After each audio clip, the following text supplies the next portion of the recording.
Welcome to the Pindown, your Detroit Pistons podcast. I'm your host, Wes Davenport from Motor City Hoops and Detroit Bad Boys. I am back, and unfortunately, I'm solo today. So this will just be a quick hitter episode for us. We wanted to make sure that we got something out for you guys just to briefly discuss that Cade Cunningham injury, and we did kind of delay this one on purpose. Wanted to give it a couple of games just to see what that immediate impact of Jalen Duren taking more of that focal point of the offense role would look like. But before we even dive into any of that, I kind of want to give a bit of a half-hearted apology from Blake and I. So my wife and I, we welcomed our first child into the world just 3 weeks ago on yesterday, so on Saturday 3 weeks ago.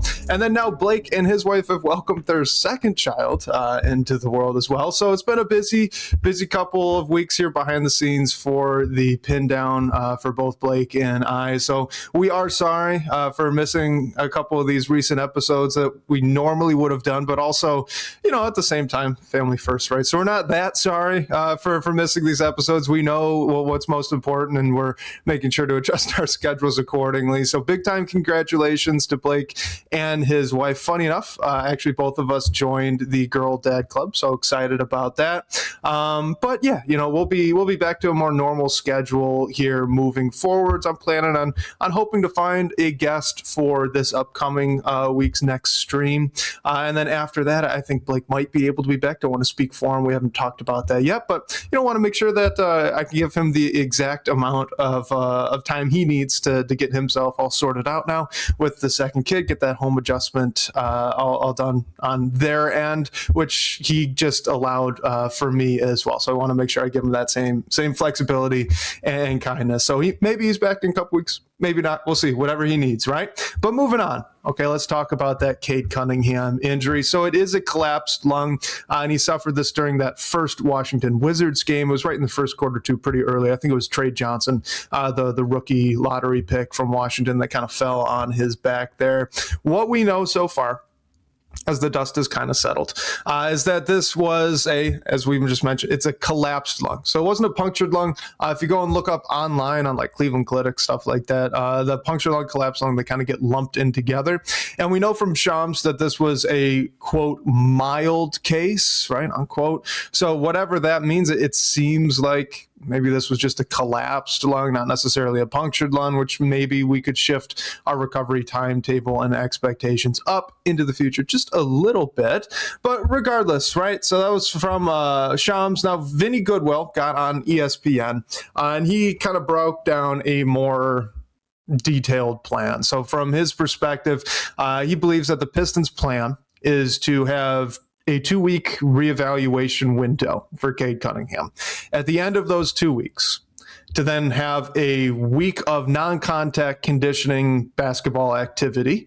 And then after that week, assuming that all goes well, to have one more week of full contact, getting his legs back under him, getting him ready to go. And then after that second week of that kind of recovery period where he's doing basketball activity, now the second week will be the full contact one. Now he's just back and ready to roll for the playoffs. So if this all works exactly to the Pistons' plan, Cade Cunningham will be ready to go for round one. And there actually is a little bit of evidence to back this up. Now, obviously, every player, every injury is just a little bit different. And some of these examples I'm going to bring up are from a few years ago. So, hey, advancements in medical technology, right? But this is all from Kevin O'Connor on Twitter. CJ McCollum missed 18 games with a collapsed lung in 2021. That was about 6 weeks total of time. He then did it again. So we had another collapsed lung, which, by the way, from what I can tell, I'm not a doctor, but things that continue to pop up on reputable medical websites. Once this happens once, it does have an increased likelihood of happening again. So they call that recurrence. Your risk of that recurrence does jump up, right, when it's actually recurrence, not just the first initial happening. But regardless, so it happened to CJ McCollum again in 2023. He missed 12 games. That was only 3 weeks of time he missed that time. Terrence Jones back in 2015, he missed 6 games over 2 weeks. And then Gerald Wallace in 2009 missed 7 games over 3 weeks of time. So this all kind of lines up with what we have been expecting, what you've been seeing online and in reporting. On average, this is, kind of a 2 to 6 week recovery period. And when I say recovery, I mean back onto the basketball court playing games for your team. So 2 to 6 weeks for that. Cade, with the plan that Vinny Goodwill outlined, would fall smack dab in the middle, right? Talking about a 4-week total back onto the court plan. And so that's all good news, right? So all this is to say the season, it's not over, right? And when that report hit, I felt it too. I saw that from Shams and I thought, oh no, right? This is it. All this year, all the great moments we've had from Pistons basketball this season, having them at the time just under 50 wins and looking at the first seed, it all felt like, the walls were crumbling down around us. And I was feeling that as well. But it seems like, as the dust has settled here, that we can probably expect Cade Cunningham back for the playoffs. It's possible, right? Like if it's really, he takes super well to the reconditioning and all that stuff, that he could be back even sooner and play some of the last regular season games. There would be a reason to do that. Now, me personally, I don't love this reason to do that, but right now, Cade Cunningham is not eligible for postseason awards. He won't hit that 65-game minimum. I believe he's played 61 games and he has 60 qualifying games, right? So the 65-game minimum isn't just that you appeared, it's that you also appeared and played more than 20 minutes. So there was a blowout earlier in the season where he didn't hit that 20-minute minimum. Or actually, no, there's probably this most recent Washington game that's not going to count now that I'm thinking about it. Regardless, he's not eligible for postseason awards. So if he's back early and he plays 5 games, he could then be eligible for that deserving All-NBA first team, a couple of MVP votes, things along those lines. And there's a bummer that he's not going to get that, but I would say that I would not expect the Detroit Pistons to rush Cade back purely to hit that game minimum, that 65-game mark that he would need in order to be considered for these postseason awards. It's a bummer. It really stinks that this injury is coming at the time that it did, and it is essentially going to disqualify him from these. But remember what is most important, right? We want playoff success. The team wants playoff success. It's more important that Cade gets his legs under him and gets feeling 100%, feeling like himself by the time that round 1 comes around. And I say that in particular because this hasn't been an issue for some time.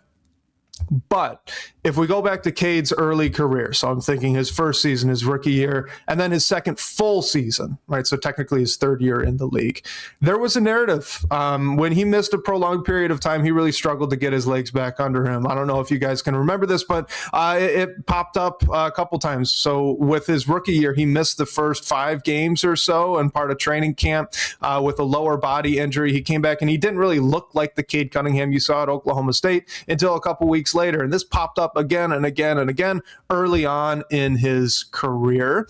I'm not saying that that's certainly going to happen this go around. He's a far better player now than he was back then, but it is something that we need to kind of bring up, right? Like I would personally rather see Cade really focus on that recovery period, making sure he really is 100%, feels like himself, doesn't have any rust before coming back and playing NBA games, rather than rushing it and then kind of having to work through that same time window, now just maybe with an increased injury risk of actual basketball games.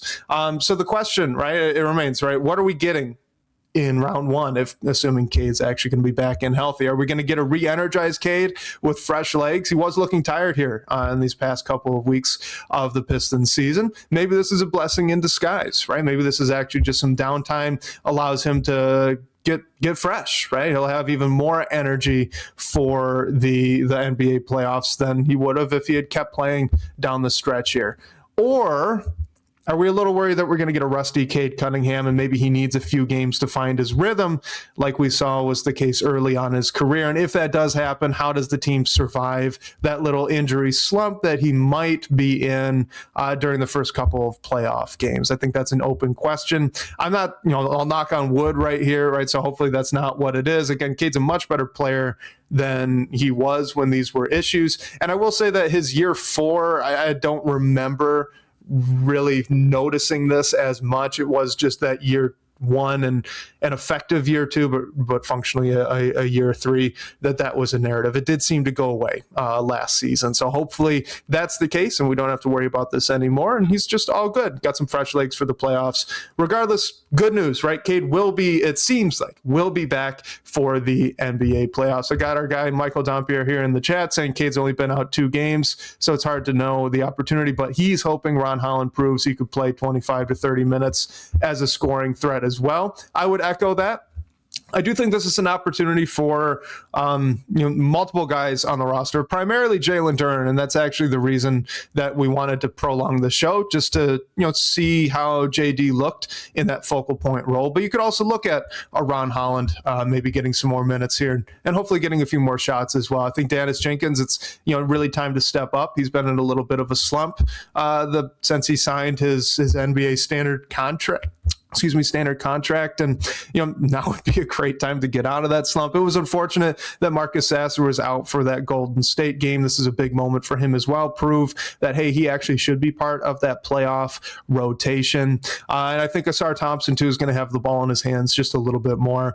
You understand that Tobias Harris is that rock, right? He's going to be who he is. So you can count on that, hopefully with just a little bit more volume, too. But to me, right, the big question with this one was Jalen Duren. I know there was some talk on Detroit Bad Boys of, hey, maybe Asar Thompson needs to take more of an offensive load as a distributor, right? See that kind of point Asar make a comeback from what we saw earlier in the season. And honestly, I was hoping that was not going to be the direction that this team chose. Now, look, I think that Asar could be that kind of player in the future. It's just that we saw that he's not that kind of player this year.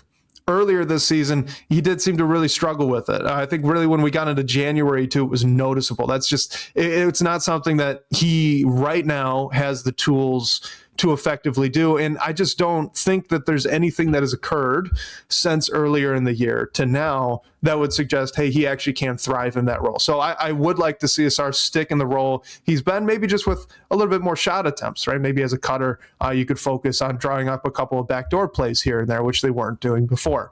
Regardless, that's what I wanted to avoid. I did not want to see point Asar, and we haven't.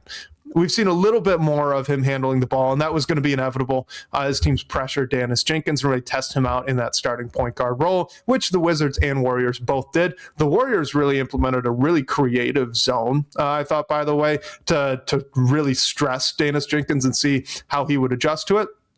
To Danis's credit, I think he did pretty well. There was that initial shock. The Warriors went on a bit of a run when they first did it, but then Danis was able to adjust, get the ball out of his hands quicker, led to a lot of drive and kick, and then the Warriors did what they did in the second half, which was questionable. But regardless, I think that he handled that first real test pretty well. But looking at Jalen Duren, this was the guy I was hoping was going to step up. This was the player that JB Bickerstaff mentioned was going to step up and take that offensive load. If Jalen Duren is this team's second star, he's their second all-star. If he's going to be their second option scoring, well, you saw what Jaylen Brown does, right, when Jason Tatum's out. You see what other second options do when their star player's out. They step up. They take that lead role, and they run with it. And I was really curious to see if that's what Jalen Duren's going to be, right? He's the man now, and he's going to be the man the rest of this season. The offense really needs to run through him. He's the best threat that they have. So how does he respond? And early returns, again, only been 2 games. Really promising. Really promising. So he has slashed 23.5 points, 8.5 rebounds, only a half assist per these 2 games. You would expect that to be a little bit higher. I think it will get a little bit higher, but regardless, that's been his numbers. He's shooting 63% from the floor, and he's only averaged 23.1 minutes over those 2 games. So if you extrapolate this out to maybe a 30 minutes that he would be playing, maybe even more than that in a competitive game, those are some big-time numbers. And this wasn't against nobodies either, all right? Think about who he was playing. Against the Wizards, it's Alex Sarr. Alex Sarr is a great defender. I know he was on a minutes restriction. I know he was coming off an injury himself, but that's one of the best shot blockers in the league. Jalen Duren gets his shot blocked amongst some of the most in the league as well. All right. So that in theory could have been a bad matchup. Sark can shoot it pretty well too. And then he's playing against Draymond Green. Need I say any more? One of the best defenders in the front court of all time. And what does Jalen Duren do? Well, he dominates those matchups in both games. He looks like the best player on the floor, I think, in the minutes that he played in both of those games. And in fact, we can dive in a little bit deeper. So looking at the tracking data, his total touches per game are actually down. So before it was at about 48. These last two games, it was 45. But if you look per minute, right, you dive just another level further, you'd see he's actually up, right? So he's averaging about a quarter more touches per minute. He went from 1.74 on the season to now 1.95 touches per minute, which is just times in the game that he has the ball. So literally touches to the basketball. For reference, Cade Cunningham this season, 2.6 touches per minute. But what's really interesting to me is that these were front court touches. So primarily, Jalen Duren's front court touches have increased. He's getting about 5 of those additionally in these last two games as then he has the rest of the season. And these aren't post-ups. These aren't touches that are coming on the post. They're not touches that are coming out at the elbow. These are legitimate top of the key. Jalen Duren has the ball and they are running the offense through him. And what's really been nice is he's been noticeably more decisive. So about 1/10 less of a second of time that he's holding the ball. And I know that sounds like not a lot, but it is. It actually is quite a bit. When he gets the ball, he has been extremely decisive and he's been very aggressive, looking for his shot and looking to create for himself first, which is exactly what you want. And I think his defenses are going to start to adjust to this. He'll start to look to create for others as well. But this is exactly what you wanted to see. He's been the focal point of the offense. His scoring has gone up. His shot attempts are going to go up if we're looking at a per 36 or per 100 possessions. He's been really aggressive. He's looking to get his own. He understands the gravity of the situation. He understands that he's the man, and I think he's taking advantage of it. So I honestly, I don't think that this is a fluke. This was what I was expecting to happen, and now it's actually kind of come to pass. And I do think it's notable who it's come to pass against, right? It's Alex Sarr, one of the better shot blockers in the league. And then Draymond Green and Kristaps Porzingis both took shots at trying to stop Jalen Duren. Neither of them were able to really do it with any amount of effectiveness. So I don't think that that's a fluke. I think this is legit. And what's really interesting, I brought this up online on Twitter a couple of days ago, but this is all kind of making me wonder if I've been really undervaluing Jalen Duren's offense in a playoff setting. I think about what happens in the playoffs, right? The game gets more physical. The game slows down. It's played more in the half court. And Jalen Duren is a player that, that descriptor that really seems to suit his game well. He's a pick and roll big. He's a big that's really quick in a phone booth. He can make space and gain an advantage against other centers from just the top of the key in a couple of dribbles. So those mid-range ISOs that he can do. He can every now and then hit a mid-range shot too. I think he's rushed the couple that he's taken, so maybe he needs to slow down with that. But regardless, his skill set really seems suited to that. And if we're watching a bit of a preview right now of what the offense could look like in a stretch in the playoffs where the other team's taking Cade away and the Pistons need to counter with somebody, right? They need somebody to take advantage of this. And so they're going to run the offense through Jalen Duren. If this is what it looks like when Jalen Duren is aggressive and the focal point of what the Pistons are trying to do, 23.5 points per game in only 23 minutes on 63% from the floor. That's plenty good enough, right? And so what I've been thinking is, have I just undervalued what Jalen Duren can do in a playoff context? So much focus has been on, can he really be that second star? And there's a lot of question with that. The Pistons need another 20-point scorer next to Cade to take that pressure off, but he might just be a bankable 20 points per game or more in the playoffs. And if that's the case, I mean, shoot, that looks really good. And if we're getting a preview of that, then Duren's actually getting that experience now in March and April, which is far less pressure than you would actually see in the playoffs in round one, where each basket means just a little bit more. So all this is to say, that it's possible. I don't want to say for certain, but if we're going to take a glass half full approach and viewpoint on this Cade Cunningham injury, I would say it's two things. One, Cade was looking a little tired. So this is time off, right? He gets to rest, he gets to recover, he gets to recondition, bring himself back in to that full basketball shape. He's not going to miss a lot of time, probably about just a month of NBA basketball time. And when he comes back, he should have fresh legs. He should be energized. And that was a concern, actually, that I had for this team going into round one, was just how tired Cade was looking these past couple of weeks. So that's one. And if that comes to pass, then that's wonderful. The second is that we're getting a preview here, right? We're actually getting to see what the offense looks like as it is run through Jalen Duren, which it will presumably be for stretches during the playoffs. And guess what? Against really good defenders, 2 really good defenders so far in 2 games, it looks really good. It looks like he can really handle that scoring load. We'll see how defenses adjust and how he adjusts to those defenses down the stretch here, but early returns are really strong. So maybe this is a proof of concept entering into the playoffs and a bit of a confidence boost, experience gainer for Jalen Duren that we just simply were not going to have unless Cade was going to be out for some period of time. You would have wished that was just rest games, right? And that it wouldn't have been an injury. But given that it is an injury, we're getting to see it now. We're going to get to see it for about a month of basketball time. And that's actually really pretty good.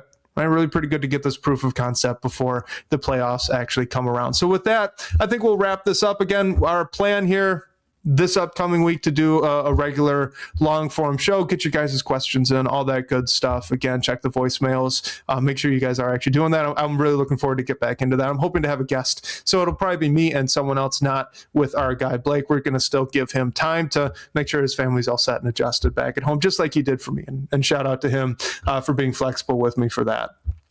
Make sure that you guys do like and subscribe. It does really help us grow the show. So like and subscribe on podcast platforms, on YouTube, all that good stuff. It does really help us out. Be sure that you go ahead and call that number, leave a voicemail for us. We'll play that out on the show. That number that you can call to leave that voicemail question or just speak your mind to an extent. Don't just ramble on for 5 minutes, but if you keep it under a minute, we'll play it anyway and talk about what your thoughts were. So it doesn't have to be a question, but regardless, that number 313-355-2717. Of course, a special thank you to Sean Corp, the managing editor of Detroit Bad Boys, for supporting the show. Special shout out and congratulations to Blake Silverman and his wife on their second child. Super exciting for them. And a shout out to you guys, as always, for asking great questions, having great talking points. Shout out to Michael here in our live chat for popping in, even though I scheduled this live stream